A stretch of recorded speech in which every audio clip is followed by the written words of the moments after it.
Hello, team. Welcome to another ATP Geopolitics video with myself, Jonathan MSP. This is Ukraine War News Update. First part there off the 15th of February 2024. I'm presently in a hotel room in Warsaw, Warszawa, in Poland, having returned safely from Ukraine, 4,000 kilometers of front line, and in a Ukraine later. I am thankfully all safe and sound, which is testament to the brilliant care given to me by those looking after me, Greg and Zhenya and Pierre as well. So really good news there. I have spent something like, I don't know, 16 hours solid traveling, just got to my hotel room.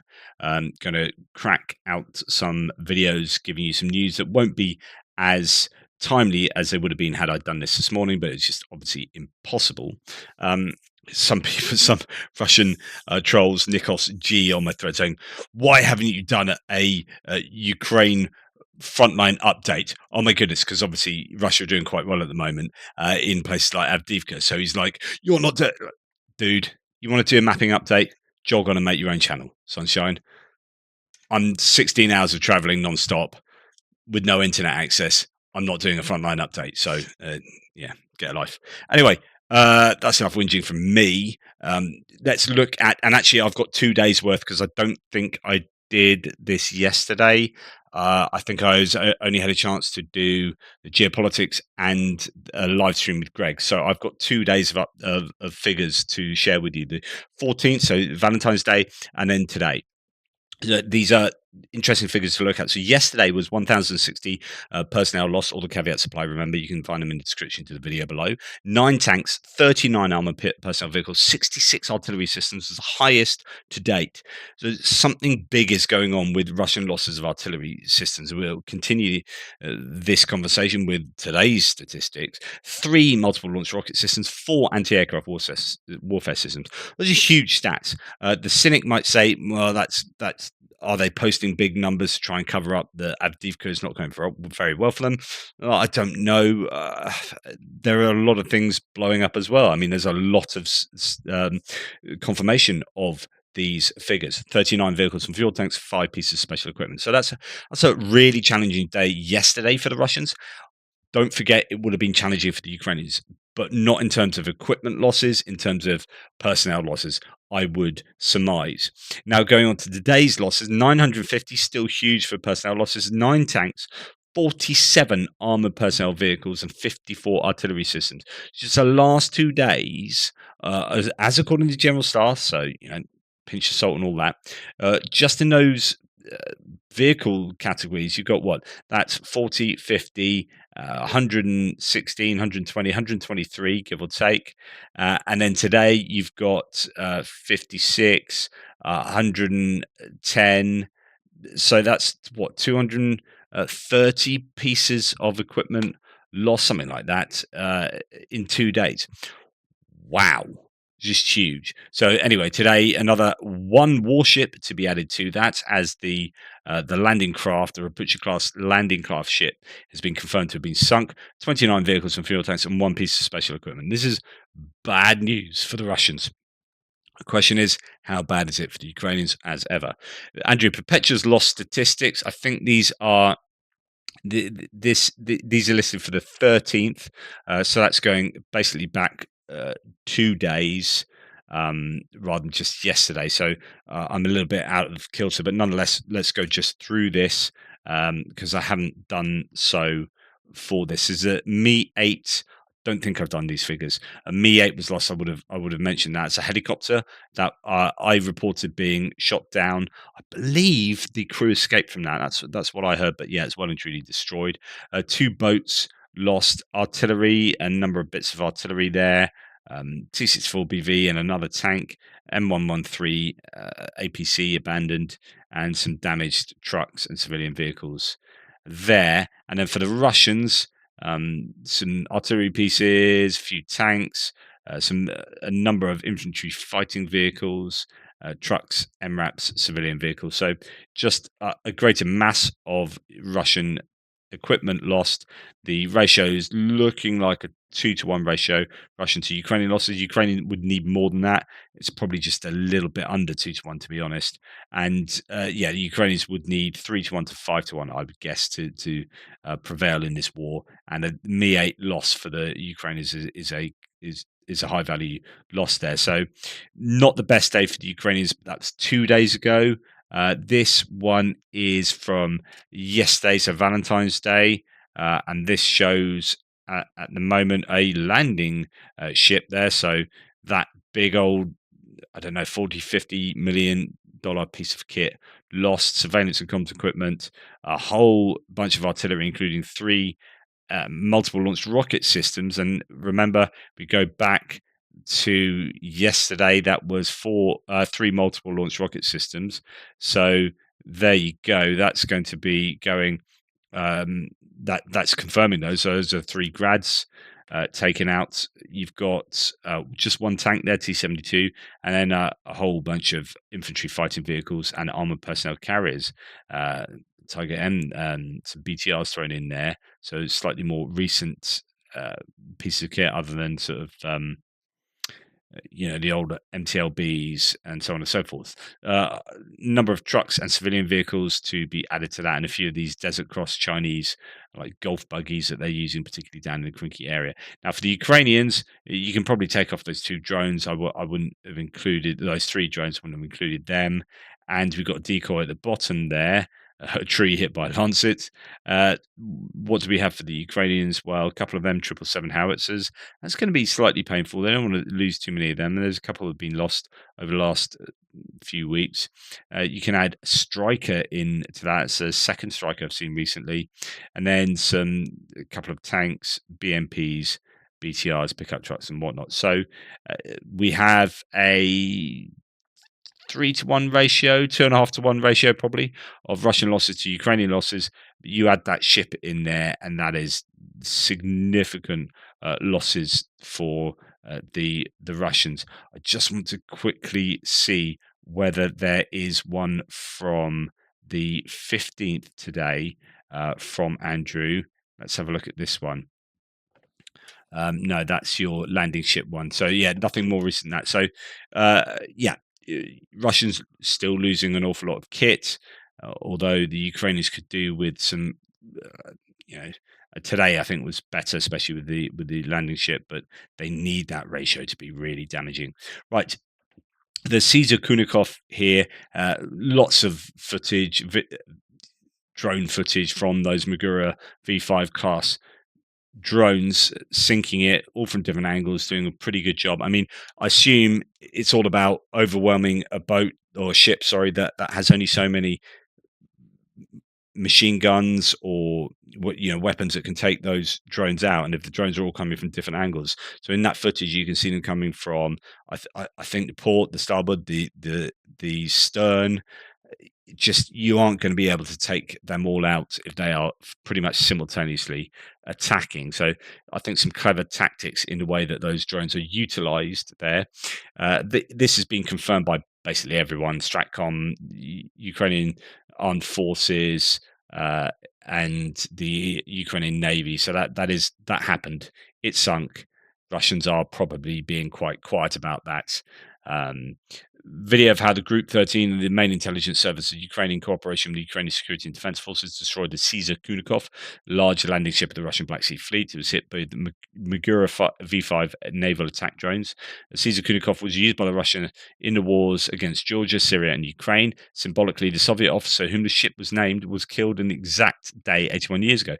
This is really interesting. I don't know if this is Class A trolling by the Ukrainians.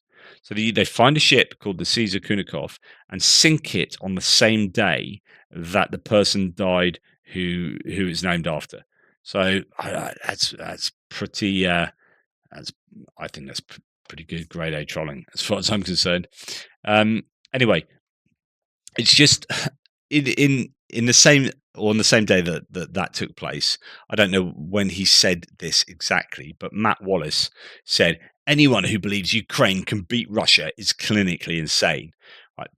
pure Russian trolling here from I don't know who Matt Wallace is and whether he's just a paid up Russian troll, but posts a picture to say how wonderful the Russian armed forces are, how strong they are, how who you're nuts if you think the Ukrainians can overcome them, and posts this picture of 5 Russian naval vessels. And then the community notes under this is just delightful. So on Twitter, community notes is when people correct erroneous or problematic tweets. Here it says, of the 5 large surface vessels shown in this video, 4 have been sunk. The Moskva, along with 3 Rapucha-class landing ships.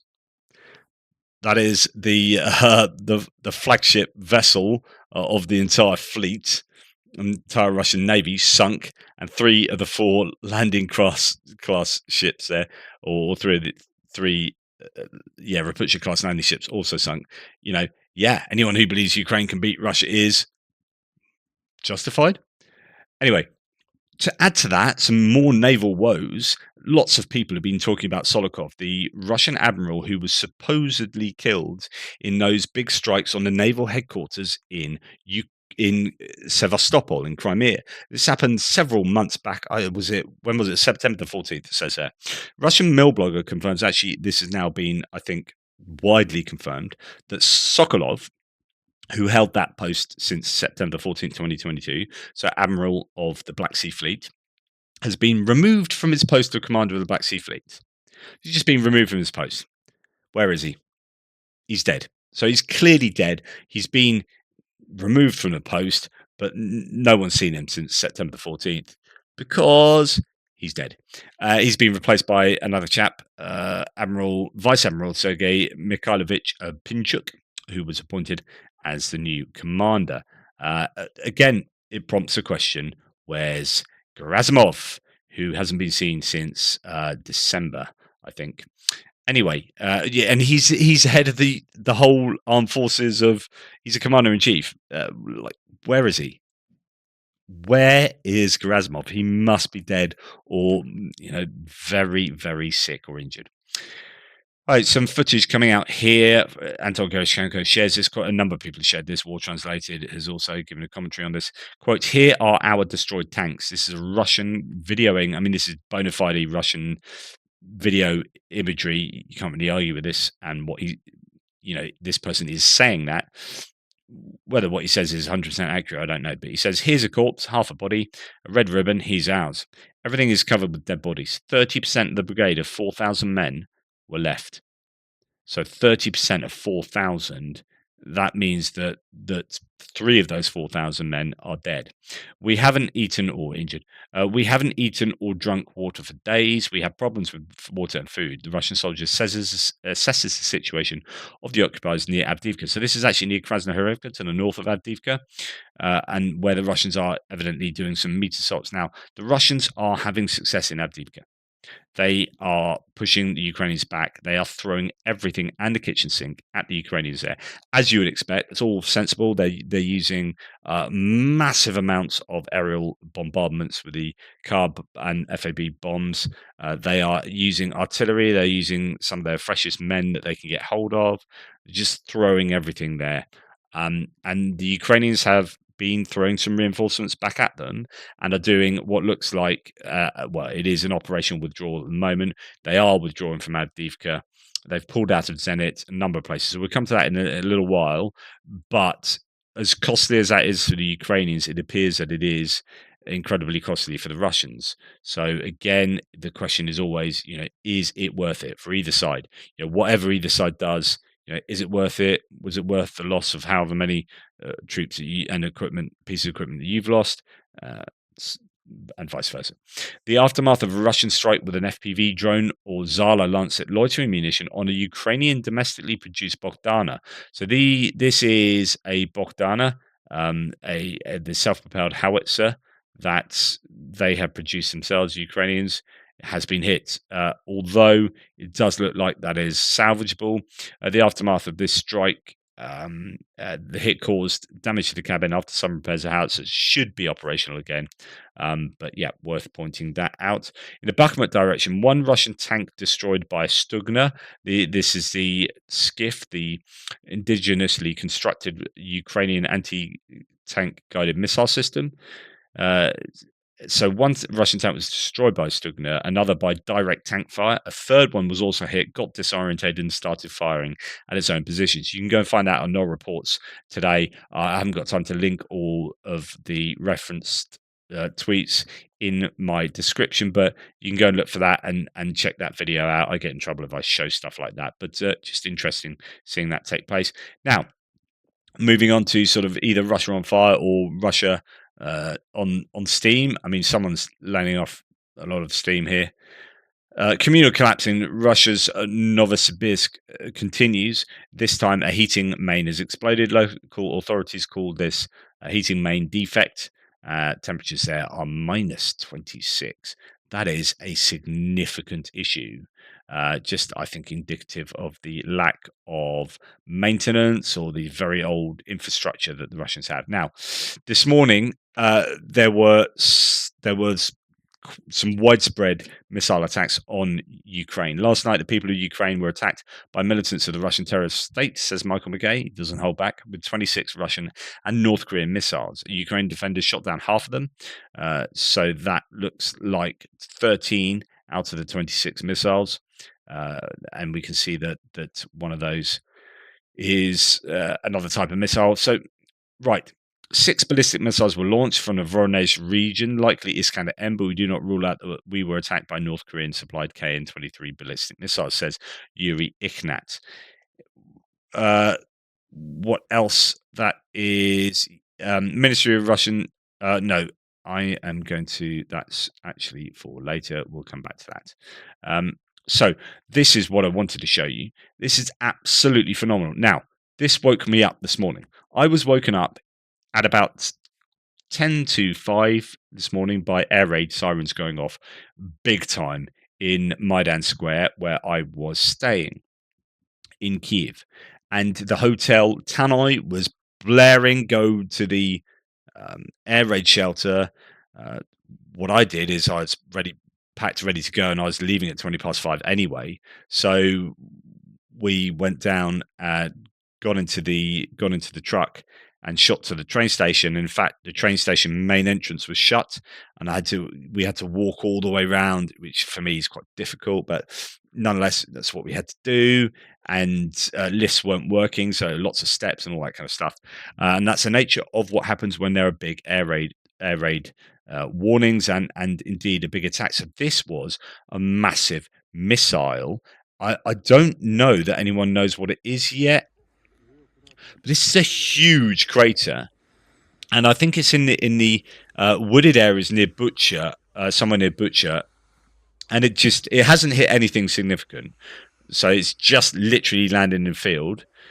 What that signifies, I don't know. I don't know if that's electronic warfare, air defense, or just an erroneous missile. Likelihood is it's an erroneous missile because it doesn't look like.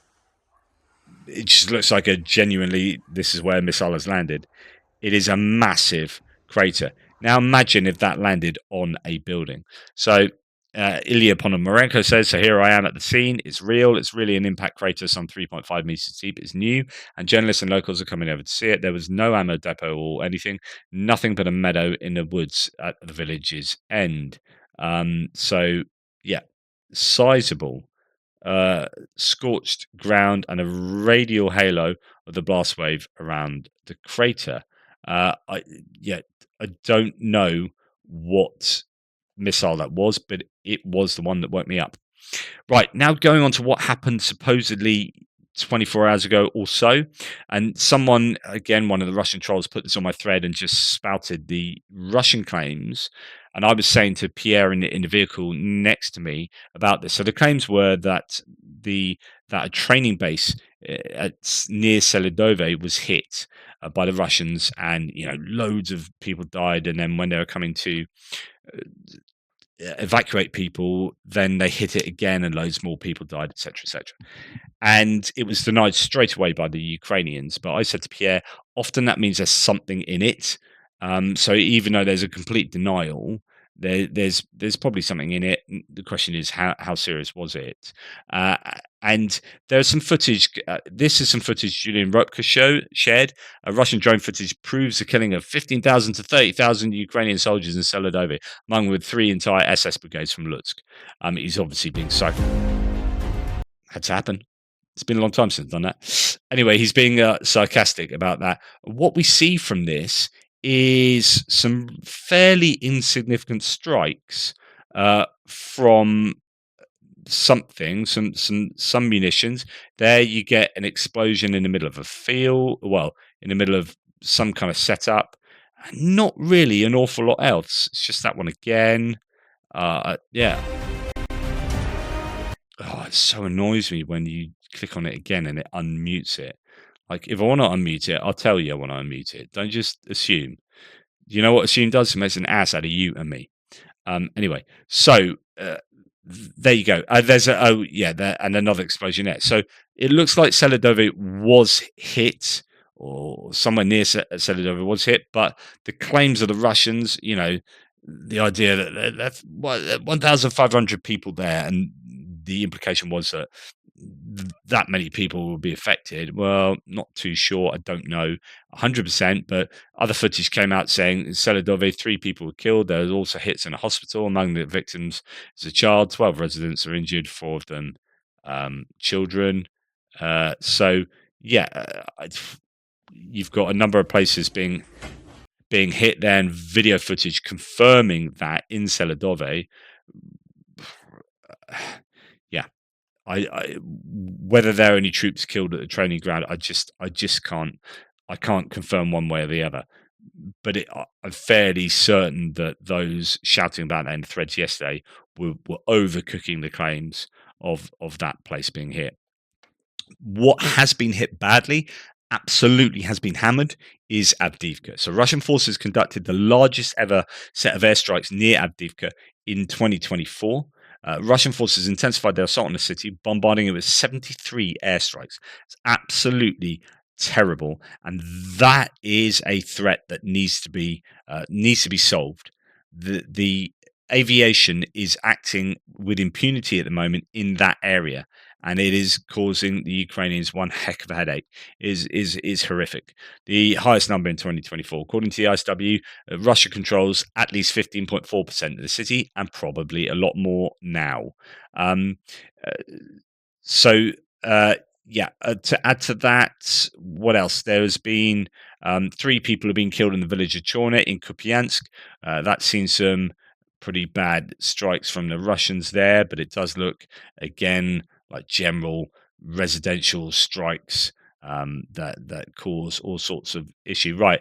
This finally. So the Russian Ministry of Defense reports a drone attack. 9 drones were allegedly destroyed over Belgorod and Voronezh regions of Russia and the Black Sea. So the Ukrainians did hit Russia last night. Now, this is interesting. I don't know whether this happened almost a full 24 hours ago, but 3 oil reservoirs were on fire at the oil depot in Kursk region last night. 2 cisterns were partially destroyed, Russian RIA Novosti news outlet states. I mean, this is a significant fire, and it's yet again oil infrastructure, energy infrastructure in Russia that's been hit. And the Ukrainians are having success at this. You just think, wouldn't it be great if they had 10 times the number of drones that were doing this kind of activity? Now, Belgorod, there's all sorts of video footage of, I think, drones, as Russians admitted. They say 9 were shot down, Belgorod and Voronezh. There, I think a shopping mall was hit, and the idea is some suspect a Russian missile malfunctioned. Russian residents in Belgorod may be figuring things out after the explosion at a shopping mall killed 7. Some locals are questioning why there was no SMS warning and no air raid siren. Russia claims it shot down a load of rockets.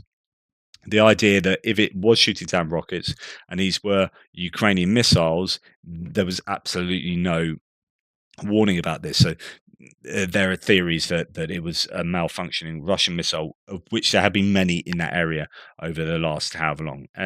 So yeah, here's just more more footage and more imagery concerning that.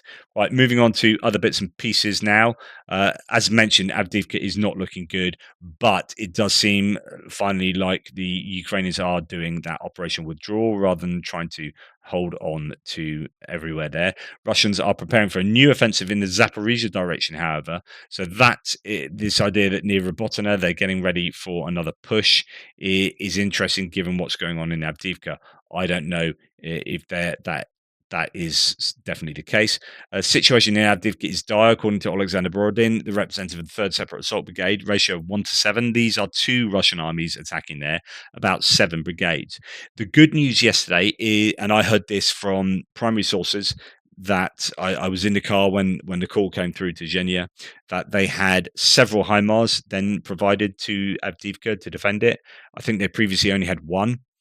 So I don't know how many, but a number of HIMARS were got to Avdiivka, and also fairly significant amounts of artillery ammunition. So finally, yesterday, Ukraine received artillery ammunition to use, and apparently they were bombarding all day. So they were hitting the Russians all day with artillery. It was fairly consistent and I think effective, obviously, whilst also under huge amounts of pressure from the Russians and having to pull out. But this could also go towards explaining how there's so much equipment destroyed in those statistic lists that we've seen over the last 2 days. So, yeah. Uh, Ammunition finally getting to Avdiivka. I don't know how much, how long that'll be able to be sustained. The Avdiivka update is that Ukraine has withdrawn from the fortified positions at Zenit. So this whole pocket that was holding out it was too dangerous to hold out in Zenit, which is that nuclear bunker. That's a massive shame to have lost that. It was effectively impenetrable. The only way you're going to take it is by completely surrounding it, which is exactly what happened. And they basically pulled out and I believe, got through the neck and left it to the Russians. So Ukraine has withdrawn from those fortified positions that they've held since 2014, and the Russians have raised their flags there. And apparently, unfortunately, not all of them made it out, as according to Deep State Map. So that is a huge shame on both counts. Russian against Ukrainian forces are 7-1, as mentioned in Avdiivka. If in Bakhmut, Russians were a mix of Wagner convicts and special forces, here, Russian contingent is, quote, the best strike fist of the Russian Federation in Ukraine. Consists of the GRU, mechanized brigades, said the spokesman of the 3rd Separate Assault Brigade, Borodin. Situation is very serious. Some Ukrainian units work 360 degrees.